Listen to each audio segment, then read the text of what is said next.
आज टॉपिक मैं लेकर आई हूँ वो है GPA, general power of attorney. बहुत सारे लोग हैं जो जीपीए से यानी जनरल पावर ऑफ अटॉर्नी से जो प्रॉपर्टीज है उनको खरीदते हैं। क्या जीपीए से प्रॉपर्टी खरीदना कानूनी तौर पर लीगल है या लीगल नहीं है? तो इसी बात पर हम आज चर्चा करते हैं कि जीपीए होता क्या है, एसपीए यानी स्पेशल पावर ऑफ अटॉर्नी होता क्या है, एटीएस यानी एग्रीमेंट टू सेल होता क्या है। तो हमारे इस वीडियो के साथ आप अंत तक बने रहिए और हाँ जानिए कि कानून की जानकारी है बहुत ही जरूरी। अगर इसके बाद भी आप कोई गलती करते हो तो कम से कम आप ये नहीं कह सकते हो कि हमें तो इसके बारे में पता नहीं था और हम ऐसा करते नहीं। अगर हमें पता होता तो हम ऐसा करते नहीं। तो मैं एडवोकेट पूनम कोल आपको अपनी चैनल कानून की जानकारी में स्वागत करती हूँ। तो दोस्तों, पहले मैं आपको ये बताऊंगी कि जो जीपीए है वो होता क्या है। एक्चुअली में जीपीए होता है जनरल पावर ऑफ अटॉर्नी। तो इसका मतलब ये है कि अगर कोई भी पर्सन बीमार हो या विदेश में हो या कहीं भी हो या कोई भी सिचुएशन उसके साथ ऐसी हो कि जो उसकी लायबिलिटी है वो अपनी लायबिलिटी को पूरा नहीं कर पाता है, इसलिए वो किसी पर्सन को, किसी भरोसे वाले आदमी को या किसी रिलेटिव को या किसी फ्रेंड को, जो भी जिससे भी वो भरोसा करता है, उसको एक पावर ऑफ अटॉर्नी लिख कर देता है कि भाई ये जो सारे काम है ये मेरे बिहाफ पर आप करोगे। चाहे वो कोई भी काम हो, चाहे वो रेंट कलेक्ट करना हो, चाहे वो घर की देखभाली करना हो, जो भी काम है वो जनरल पावर ऑफ अटॉर्नी में वो लिख कर देता है। तो जनरल पावर ऑफ अटॉर्नी में जैसे जो बनाता है उसका नाम होता है और जिसके फेवर में जनरल पावर ऑफ अटॉर्नी वो देता है उसका नाम होता है, और वो क्या उसको दे रहा है, किस किस चीज की उसको जो जनरल पावर अटॉर्नी में जो उसको देता है कि भाई ये चीजें आप कर लो मेरे बिहाफ पर, तो वो सारे की सारे पॉइंट्स उसमें जनरल पावर ऑफ अटॉर्नी में लिखना होना चाहिए और 2 विटनेसेस के साइन भी होने चाहिए। तो basically general power of attorney का जो बेसिक मतलब है वो यही है कि अपने पावर चूंकि आप नहीं कर पाते हो कोई काम, तो वो अपनी पावर आप दूसरे को ट्रांसफर करो, ये है जनरल पावर ऑफ अटॉर्नी। और अब स्पेशल पावर ऑफ अटॉर्नी ये है कि कोई भी स्पेशल काम, कोई भी एक काम हो या 2 काम हो, कि आप दूसरे को कहते हो कि भाई ये जो काम है मेरे बिहाफ पर आप कर लो, तो उसको हम बोलते हैं स्पेशल पावर ऑफ अटॉर्नी। उसी तरह से बनाना है जैसे जनरल पावर ऑफ अटॉर्नी का ड्राफ्ट होता है, बस इसमें ये होता है कि बस इसमें जो पॉइंट्स होते हैं कि काम जो होता है वो 1 या 2 काम होते हैं जो स्पेशल पावर वो उसको देना चाहता है, और वो पावर होने के बाद, वो काम होने के बाद वो जो स्पेशल पावर ऑफ अटॉर्नी है वो रिवोक हो जाता है यानी खत्म हो जाता है। तो ये है एसपीए। अब अगर हम बात करेंगे एटीएस की, एग्रीमेंट टू सेल की, एग्रीमेंट टू सेल थोड़ा सा डिफरेंट है, थोड़ा सा क्या बहुत ही ज्यादा डिफरेंट है, क्योंकि इसमें क्या है, वन पार्टी दूसरे पार्टी को जो प्रॉपर्टी है वो बेचना चाहती है, लेकिन अभी सेल जो डीड है वो नहीं वो करते हैं, लेकिन उससे पहले, सेल डीड से पहले जब वो टोकन अमाउंट देते हैं, पैसे देते हैं, तो उसमें वो एटीएस बनाते हैं यानी एग्रीमेंट टू सेल। वो एक 100 रुपए के स्टाम्प पेपर पर बनता है कि भाई मैं ये प्रॉपर्टी फलाने को बेचना चाहता हूं इतने अमाउंट पर, तो हम उसको एटीएस कहते हैं। तो जो फ्रेंड्स जीपीए, एसपीए और एटीएस, ये आपको समझ आ गया कि होता क्या है बेसिकली। लेकिन अब सबसे बड़ी बात ये है कि जीपीए, एटीएस हो या एसपीए हो, इससे हम प्रॉपर्टी का जो टाइटल है, जो ओनर है, वो उसी के पास रहता है। इससे हम प्रॉपर्टी का टाइटल या ओनरशिप चेंज नहीं कर सकते हैं। ये जो हमारा कानून बोलता है, जो इंडियन लॉ बोलता है, वो ये बोलता है कि जीपीए से कोई भी टाइटल, कोई भी ओनरशिप एक पर्सन से दूसरे पर्सन तक नहीं जा सकती है। ये सुप्रीम कोर्ट के बहुत सारे जजमेंट्स भी आ चुके हैं कि जीपीए से कोई भी ट्रांजैक्शन नहीं हो सकता है। तो फ्रेंड्स, अब ये क्या करते हैं, हमारे बहुत सारे लोग ब्रोकर्स के पास जाते हैं, एजेंट्स के पास जाते हैं जिनको प्रॉपर्टी खरीदनी होती है, और वहां पर वो उनको ब्रोकर या एजेंट जो भी है वो उनको ये कहते हैं कि अरे ऐसा तो होता है, ऐसा देखो कितने लोग ऐसा करते हैं, जीपीए से ट्रांसफर, आप जीपीए बनाओ, आपकी जो प्रॉपर्टी है,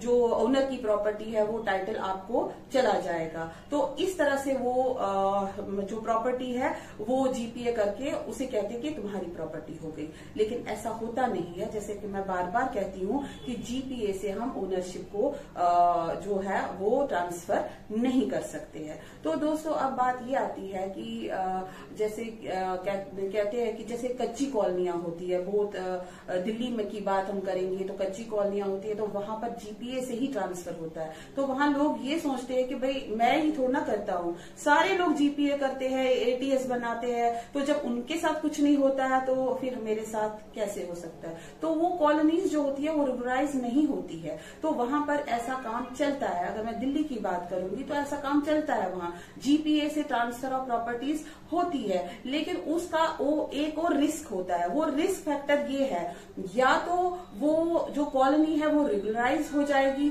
और आपको फिर जीपीए रजिस्टर, जीपीए के थ्रू आपको रजिस्ट्रेशन करवाना पड़ेगा, यानी आपको इन शॉर्ट सेल डीड करवानी ही पड़ेगी, क्योंकि सेल डीड ही वो चीज है जिसमें आपका जो ओनरशिप है वो आपको मिल सकता है। या दूसरा रिस्क फैक्टर इसमें ये है कि वो कॉलोनी ही गवर्नमेंट हटा देगी, तो ये रिस्क फैक्टर है जो आप ले रहे हो। तो इस को सोच समझ कर आप कीजिए कि क्या वो कॉलोनी रेगुलराइज होगी। अगर आपको ऐसा लगता है कि हाँ आने वाले टाइम में वो रेगुलराइज होगी तो हमें कोई प्रॉब्लम नहीं है तो कर लीजिए, लेकिन ऐसा भी रिस्क फैक्टर उसमें है कि वो कॉलोनी गवर्नमेंट हटा भी सकता है। तो फ्रेंड्स, ये मैंने आपको बताया कि जीपीए से जो टाइटल है वो ट्रांसफर नहीं होता है, लेकिन जब तक आप गवर्नमेंट को स्टाम्प ड्यूटी नहीं देते हो, जब तक गवर्नमेंट किसी भी चीज का स्टाम्प ड्यूटी नहीं लेता है, वो प्रॉपर्टी ट्रांसफर नहीं करता है। तो प्रॉपर्टी का टाइटल चाहिए तो आपको सेल डीड करनी चाहिए और सेल डीड में स्टाम्प ड्यूटी देनी है, तभी आपको जो प्रॉपर्टी है वो ट्रांसफर हो सकती है। अब आप जैसे हम दिल्ली की बात करेंगे तो बहुत पहले की बात है कि जीपीए से भी ट्रांसफर हो रही थी प्रॉपर्टी, लेकिन उस टाइम जीपीए को रजिस्टर किया जाता था। तो अब ये दिमाग में लोगों के बैठा है कि जीपीए से भी तो ट्रांसफर होती थी प्रॉपर्टीज, जो क्या बंद हो चुका है। लेकिन उसमें ये क्या है कि वो स्टाम्प ड्यूटी देते थे, उस पर रजिस्टर होती थी उस पर। वो कोई चीज जिस पर आप स्टाम्प ड्यूटी देते हो, जिसको आप रजिस्टर करते हो, वो वहां पर हम कह सकते हैं कि हाँ ये टाइटल जो है ट्रांसफर हो सकता है। लेकिन ऐसा नहीं हो सकता है कि आप कोई भी डॉक्यूमेंट बनाओ, उसको नोटराइज्ड करो, चाहे वो एटीएस हो, चाहे वो जीपीए हो, चाहे वो स्पेशल पावर ऑफ अटॉर्नी, उसको नोटराइज कर लो और ये सोचो कि ये प्रॉपर्टी मेरी है। तो इस धोखे से आप निकल जाइए, क्योंकि इसमें क्या होता है, जब तक आपको वो प्रॉपर्टी आपके पास है, जब तक उस प्रॉपर्टी का पोजीशन आपके पास है तो कोई प्रॉब्लम नहीं है, क्योंकि पोजीशन भी देखा जाता है। आप उस प्रॉपर्टी में बैठे हो, पोजीशन है आपके प्रॉपर्टी पर, तो कल को अगर कोई भी प्रॉब्लम हो जाती है तो आप ये कह सकते हो कि हम इतने सालों से यहाँ रह रहे हैं, मीटर जो है हमारे नाम का है, पानी का जो मीटर है वो हमारे नाम का है। लेकिन इसमें क्या प्रॉब्लम होती है कि एक ही जो ओनर ऑफ द प्रॉपर्टी है वो कभी कभी क्या करता है, वो आपको जीपीए से प्रॉपर्टी देता है, लेकिन उसके बाद वो दूसरे को भी जीपीए करता है, तीसरे को भी जीपीए करता है। प्रॉब्लम ये, आप तो प्रॉपर्टी में बैठते हो, लेकिन 5 साल 6 साल के बाद आपको नोटिस आता है, या जो दूसरी पार्टी है वो ये कहती है कि आप मेरे प्रॉपर्टी को इलीगल तौर पर बैठे हो, आप जो है आप यहाँ बैठने के हकदार नहीं हो एज पर लॉ। तो वो आपको कोर्ट में केस करता है। उस टाइम जब आप कोर्ट में आते हो तो बहुत सारे मैटर्स, जैसे मेरे मैटर्स भी है जो कोर्ट में इस टाइम चल रहे हैं, तो वहां पर भी जज साहब उनसे यही कहता है कि भाई तुम पावर ऑफ अटॉर्नी से पहले ये लेते क्यों हो।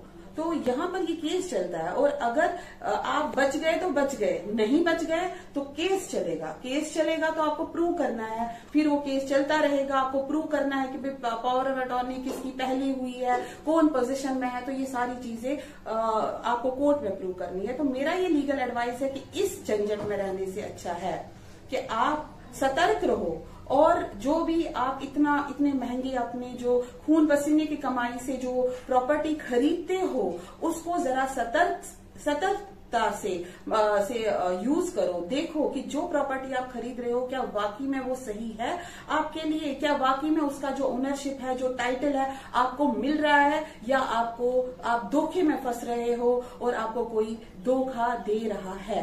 तो मैं फ्रेंड्स, ये आज का ये टॉपिक था जीपीए पर। आप सतर्क रहिए और अपने कानून को जानने की कोशिश कीजिए कि क्या आपके लिए सही है और क्या आपके लिए गलत है। और अगर आपको और भी कोई जानकारी चाहिए जीपीए के बारे में, या एसपीए के बारे में, या एटीएस के बारे में, या सेल डीड के बारे में कि रजिस्ट्रेशन कैसे करना है, तो आप हमें संपर्क कर सकते हो। हमारे व्हाट्सएप पे आप मैसेज कर सकते हो, हमें फोन कर सकते हो, हम आपकी सेवा में तब तक हाजिर है। तो दोस्तों, इसी के साथ मुझे इजाजत दीजिए और अगर आपने मेरा अभी चैनल सब्सक्राइब नहीं किया है तो सब्सक्राइब कीजिए, शेयर कीजिए, लाइक कीजिए, ताकि ये जानकारी सारे लोगों तक पहुंचे और सारे लोग जो भी है प्रॉपर्टी का काम सतर्क होकर कर ले। और अब नए टॉपिक के साथ मैं और दोबारा से मिलूंगी, तब तक के लिए इजाजत दीजिए। नमस्कार and keep watching my channel.